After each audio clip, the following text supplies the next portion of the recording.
જો તમને પણ હાથમાં ખાલી કે કોઈ વસ્તુ પકડવામાં નબળાશ કે રાતે સૂતી વખતે હાથમાં દુખાવો વધી જતો હોય તો આ સિમ્પલ જે એક્સરસાઇઝ અને મસાજ તમે રેગ્યુલર કરી લેશો તો તમારા જે દુખાવો અને હાથની નબળાશ છે એ ધીમે ધીમે ઓછી થઈ જશે.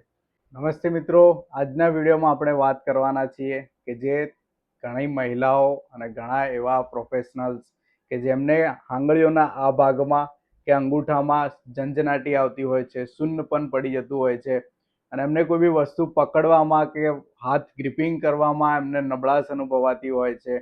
એ તકલીફની આપણે વિડીયોમાં વાત કરીશું. વિડીયોમાં હું તમને બતાવીશ કે કયા કયા લક્ષણોના કારણે તકલીફ તમને થઈ શકતી હોય છે અને વચ્ચે હું તમને બતાવીશ કે કઈ કઈ એક્સરસાઇઝ અને કયા મસાજ કરશો તો તમને એ તકલીફમાંથી કેવી રીતે છુટકારો મળશે હું વિડીયોના અંત સુધીમાં તમને બતાવીશ. તો હું ડૉક્ટર ભાવિન છત્રાલિયા, કૃષ્ણા ફિઝિયોથેરાપી, સાબરમતી, અમદાવાદથી. તો આજના વિડીયોમાં આપણે વાત કરીએ કે આજે તમને હાથમાં ખાલી ચડે છે, ઝંઝનાટી આવે છે અને તમને જે વસ્તુ કોઈ પકડવામાં નબળાશ હાથમાં અનુભવાય છે એ તકલીફને તમે શું કહી શકો છો. એ તકલીફ છે કાર્પલ ટનલ સિન્ડ્રોમ કે જેમાં તમારો હાથમાં એક મીડિયન નર્વ કે જે મેઇન નર્વ તમારી આંગળીઓમાં અને હાથને સપ્લાય કરતી હોય છે, હાથની સ્નાયુને મજબૂતાઈ આપે છે, એ નર્વને ક્યાંક કમ્પ્રેશન આવે છે, દબાણ આવી જાય છે જેના કારણે તમને હાથમાં ઝંઝનાટી અને વસ્તુ પકડવામાં નબળાશ અનુભવાતી હોય છે. તો કાર્પલ ટનલ સિન્ડ્રોમ છે શું? એટલે કાર્પલ ટનલ કે જે કાંડાના આ ભાગમાં એક મીડિયન નર્વ્સ જતી હોય છે કે જે અંગૂઠાને આપણી આંગળીઓને સપ્લાય કરતી હોય છે. હાથમાં કાંડાની વધારે પડતી મૂવમેન્ટ, વધારે પડતું સ્ટ્રેસ અને વધારે પડતી એવી કોઈ બી એક્ટિવિટી તમે કરો છો જેના કારણે અહીંના સ્નાયુ એ ટાઈટ થઈ જાય છે અને જ્યાં આવેલી મીડિયન નર્વ એ કમ્પ્રેસ થવાના કારણે તમને હાથમાં ખાલી અને ઝંઝનાટી આવી શકે છે. તો હવે આપણે વાત કરીએ કે આ જે તકલીફ છે એ કોને કોને વધારે થતી હોય છે. તો જેમાં સૌથી વધારે છે કે તમે જો લાંબો સમય સુધી લેપટોપ કે કમ્પ્યુટર પર કામ કરી રહ્યા છો અને તમારા કાંડાની મૂવમેન્ટ વધારે પડતી થઈ રહી છે તો તમારા જે નર્વ કમ્પ્રેશનની તકલીફ છે તમને વધારે જોઈ શકાશો. બીજું કે તમે લાંબો સમય સુધી ફોન યુઝ કરી રહ્યા છો ખોટી પોઝિશનમાં બેસીને અને તમારા કાંડાની મૂવમેન્ટ કે તમારું જે થંબનું સ્ક્રોલિંગ રીલ્સ કે ઇન્સ્ટા જોવામાં એનામાં તમારું જે સ્ક્રોલિંગ થાય છે આંગળીઓથી એમાં પણ તમને જે નર્વ કમ્પ્રેશનની તકલીફ વધી શકે છે. ત્રીજું કે જે પ્રેગ્નન્સીમાં ફિમેલ્સ હોય છે એમને જે મસલ્સ અને નર્વ્સ ટાઈટ થઈ જાય છે એના કારણે પણ એમને હોર્મોનલ ચેન્જીસના કારણે પણ એમને આ તકલીફ થઈ શકતી હોય છે. ચોથું કે જેમને ડાયાબિટીસ છે અને થાઇરોઇડની તકલીફ છે એ લોકોને પણ ભવિષ્યમાં આ તકલીફ થઈ શકતી હોય છે. આ જે નોર્મલ માણસો છે કે જેને વધારે પડતું કોમ્પ્યુટર યુઝ છે, મોબાઈલ યુઝ છે, પ્રેગ્નન્ટ લેડી છે કે જેને થાઇરોઇડ કે બીપીની તકલીફ છે, ડાયાબિટીસની તકલીફ છે, આ લોકોને આપણે જે કાર્પલ ટનલ સિન્ડ્રોમ કે જે કાંડામાં દુખાવો અને હાથમાં નબળાશ વધારે જોવા મળે છે.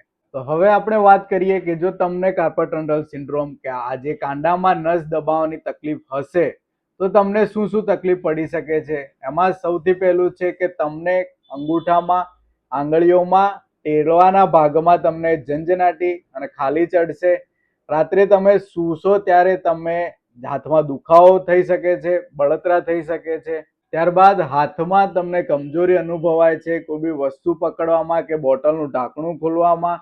આ બધી વસ્તુ કે કોઈ બી ગ્રીપિંગ કે કોઈ વજનદાર વસ્તુ પકડવામાં બી તમને દુખાવો અને હાથમાં નબળાશ અનુભવી શકાય છે. તો હવે હું તમને એવી સિમ્પલ મસાજ અને એક્સરસાઇઝ એવી બતાવું છું કે જે તમે ઘરે બેઠા કરી લેશો તો તમને જે આ કાંડાની દુખાવો છે, હાથમાં જે નબળાશ અનુભવાતી હશે એ બધી જ તકલીફોમાંથી છુટકારો મળી જશે. સૌથી પહેલું કે જે તમારા જે નસની દબાણ આવ્યું હશે કાંડાના ભાગમાં એને મસાજથી રિલેક્સ કરવાનું છે. એના માટે તમારે કોઈ બી એક લોશન લઈ લેવાનું છે અને નીચેની ડાયરેક્શનમાં એક જ ડાયરેક્શનમાં આ દિશામાં ધીમે ધીમે 1 થી 2 મિનિટ સુધી મસાજ કરવાનું છે જેથી કરીને તમને જે હાથમાં ખાલી ચડતી હશે, હાથમાં બળતરા થતી હશે, આંગળીઓ સુધી જે ઝંઝનાટી આવતી હશે એ ધીમે ધીમે ઓછી થઈ જશે. પહેલું મસાજ તમે કરી લીધા પછી જે બીજું સ્ટ્રેચિંગ છે એને પરફોર્મ કરવા માટે તમારે આ રીતે હાથ અને બીજો હાથ જે છે આ બાજુથી અંગૂઠાને બહારની તરફ નીચેની તરફ લાવવાનો છે આમ પકડીને, જેથી કરીને તમારા જે અહીંના જે મસલ્સ છે, લિગામેન્ટ છે એને સ્ટ્રેચ ફીલ થશે આ પોઝિશનને પણ તમારે 10 થી 15 સેકન્ડ સુધી હોલ્ડ કરવાની છે. 1 2 3 4 5 6 7 8 9 10. રિલેક્સ. પહેલું સિમ્પલ મસાજ અને સ્ટ્રેચિંગ તમે કરી લીધા પછી તમારે એક્સરસાઇઝ કે જે તમારી નસ દબાય છે એને સ્ટિમ્યુલેટ કરવા માટે આ રીતે હાથ મૂકી આંગળીઓને ધીમે ધીમે નીચેની તરફ વાળવાની છે, ત્યારબાદ ઉપરની તરફ. આ વાળી મુવમેન્ટને પણ તમારે 20 થી 30 વખત રિપીટ કરવાની છે, જેથી કરીને જે હાથમાં લોહી ઓછું પકવાના કારણે તમને જે ઝંઝનાટી અને ખાલી ચડતી હશે એ ધીમે ધીમે ઓછું થઈ જશે. ત્યારબાદ તમારે આ રીતે હાથ કરીને ધીમે ધીમે મુઠ્ઠી વાળવાની છે, ત્યારબાદ આંગળીઓને સીધી કરવાની છે, મુઠ્ઠી વાળવાની છે, જેથી કરીને તમારા જે કોઈ બી વસ્તુ પકડવામાં નબળાશ તમને અનુભવાતી હશે એનામાં તમારા જે સ્નાયુ છે એ ધીમે ધીમે તાકાતમાં આવી જશે. અને આ મુવમેન્ટને પણ તમારે 20 થી 30 વખત રિપીટ કરવાની છે. ત્યારબાદ તમારે કાંડામાંથી હાથને ધીમે ધીમે નીચેની તરફ લેવાનો છે.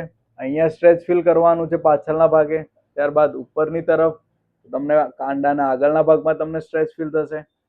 આ મુવમેન્ટને પણ તમારે 20 થી 30 વખત રિપીટ કરવાનું છે, એકદમ ધીમે ધીમે, જેથી કરીને તમારા જે મસલ્સ અને સ્નાયુ એકદમ ટાઈટ થઈ ગયા હશે એ ધીમે ધીમે રિલેક્સ થઈ જશે. ત્યારબાદ કાંડામાંથી આગળની તરફ અને ઉપરની તરફ આ મુવમેન્ટને પણ તમારે 20 થી 30 વખત રિપીટ કરવાની છે, જેથી કરીને તમારા જે કમ્પ્રેશન હશે, નસ દબાવવાની તકલીફ હશે એમાંથી પણ તમને દુખાવામાં રાહત મળી જશે. ત્યારબાદ તમારા જે કાંડાના સ્નાયુ છે એનું સ્ટ્રેચિંગ કરવા માટે તમારે આ રીતે હાથ ઉપરની આંગળીઓ તમારી તરફ ખેંચવાની છે, જેથી કરીને તમને કાંડાના નીચેના ભાગમાં સ્ટ્રેચ ફીલ થશે. આ પોઝિશનને પણ તમારે 10 થી 15 સેકન્ડ સુધી હોલ્ડ કરવાની છે અને 2 થી 3 વખત રિપીટ કરવાનું છે. એ જ પોઝિશનમાં કાંડાને નીચેની તરફ લઈ જવાનું છે, આંગળીઓને તમારી તરફ ખેંચવાની છે.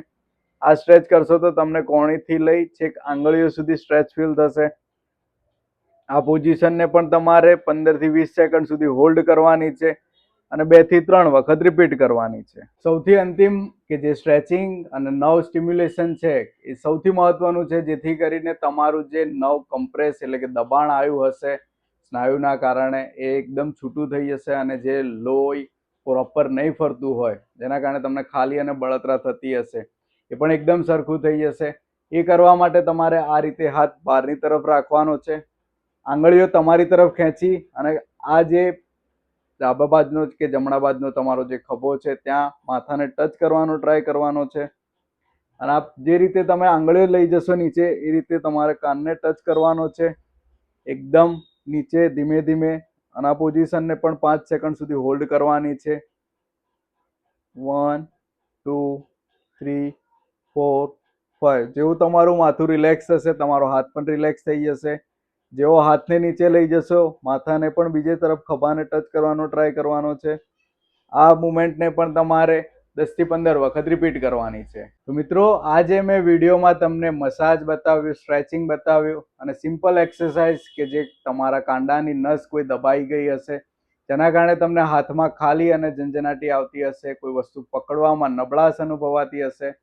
આ યોગ્ય ફિઝિયોથેરાપી અને યોગ્ય તમે એક્સરસાઇઝ કરો છો તો તમારું જે કાંડાની તકલીફ અને જે નબળાશ હાથમાં આવતી હશે એ ધીમે ધીમે ઓછી થઈ જશે. ઘણા લોકોને એવું પણ થતું હોય છે કે સમયસર જો ફિઝિયોથેરાપી ટ્રીટમેન્ટ નથી કરાવતા તો એમને વાત સર્જરી સુધી અને બહુ લાંબો સમય સુધી રેસ્ટ કરવાનું પણ થતું હોય છે. પરંતુ તમે સમયસર જો ફિઝિયોથેરાપી ટ્રીટમેન્ટ અને જે પ્રોપર એક્સરસાઇઝ છે, પ્રિકોશન્સ છે એ તમે રાખો છો તો તમારે વાત સર્જરી સુધી પહોંચતી નથી. એ પહેલા જ તમારા જે હાથમાં નબળાશ અને જે ખાલી ચડવાની તકલીફ છે એ ધીમે ધીમે ઓછી થઈ જાય છે. જો તમને પણ હાથમાં ખાલી કે કોઈ વસ્તુ પકડવામાં નબળાશ કે રાતે સૂતી વખતે હાથમાં દુખાવો વધી જતો હોય તો આ સિમ્પલ જે એક્સરસાઇઝ અને મસાજ તમે રેગ્યુલર કરી લેશો તો તમારા જે દુખાવો અને હાથની નબળાશ છે એ ધીમે ધીમે ઓછી થઈ જશે. તો આ વિડીયો જો તમને ગમ્યો હોય તો લાઈક કરી લો. તમારા નજીકમાં કોઈને હાથની તકલીફ કે હાથમાં નબળાશ લાંબા ટાઈમથી થતી હોય તેના વિડીયો શેર કરી લો અને કહી દો કે મારી આઈડીને સબસ્ક્રાઇબ કરી લે, નોટિફિકેશન ઓન કરી લે, બાજુમાં આવેલું બેલ આઇકન પ્રેસ કરીને, જેથી કરીને આવનારા જે નવા નવા હેલ્થ ટિપ્સના વિડીયોઝ છે એમને સૌથી પહેલા મળી જાય. Thank you.